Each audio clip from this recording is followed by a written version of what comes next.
Good morning. We are continuing our reading of Frindle by Andrew Clements. We are going to be reading chapter 4 today, Word Detective.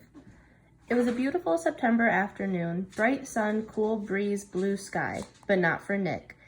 Nick had to do a little report for the next day, plus copy out all the definitions for 35 words. For Mrs. Granger, this was not the way school was supposed to work, not for Nick. There was a rule at Nick's house, homework first, and that meant right after school. Nick had heard his older brother James groan and grumble about this rule for years, right up until he graduated from high school 2 years ago. And then James wrote home from college after his first semester and said, "My grades are looking great because when I came here, I already knew how to put first things first." That letter was the proof Nick's mom and dad had been looking for. Homework first was the law from September to June. This had never bothered Nick before because he hardly ever had homework. Oh, sure, he looked over his spelling words on Thursday nights, and there had been a few short book reports in 4th grade, but other than that, nothing. Up to now, schoolwork never spilled over into his free time. Thanks to Mrs. Granger, those days were gone. First, he looked up the definitions in the brand new red dictionary that his mom had bought, because Mrs. Granger told her to. It took almost an hour. He could hear a baseball game in John's yard down the street, yelling and shouting, and every few minutes the sharp crack of a bat connecting with a pitch. But he had a report to do, for Mrs. Granger. Nick looked at the very front of the dictionary. There was an introduction to the book called Words and Their Origins.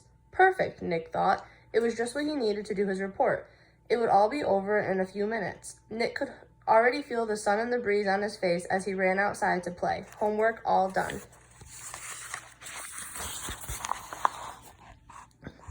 Then he read the first sentence from the introduction. Without question, this modern American dictionary is one of the most surprisingly complex and profound documents ever to be created, for it embodies unparalleled etymological detail, reflecting not only superb lexicographic scholarship, but also the dreams and speech and imaginative talents of millions of people over thousands of years. For every person who has ever spoken or written in English, he has a hand in its making. What? Nick scratched his head and read it again, and then again. Not much better. It was sort of like trying to read the ingredients on a shampoo bottle. He slammed the dictionary shut and walked downstairs. Nick's family did a lot of reading, so bookshelves covered 3 of the 4 walls in the family room. There were 2 sets of encyclopedias. The black set was for grown-ups, and the red set was for kids.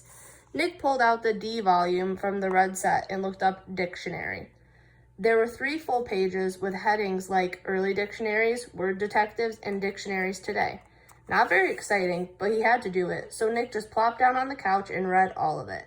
And when he was finished with the kids' book, he opened up the black encyclopedia and read most of what it said about dictionaries too. He understood only about half of what he read. He leaned back on the couch and covered his eyes with his arms, trying to imagine himself giving a report on all this boring stuff. He'd be lucky to have 3 minutes worth.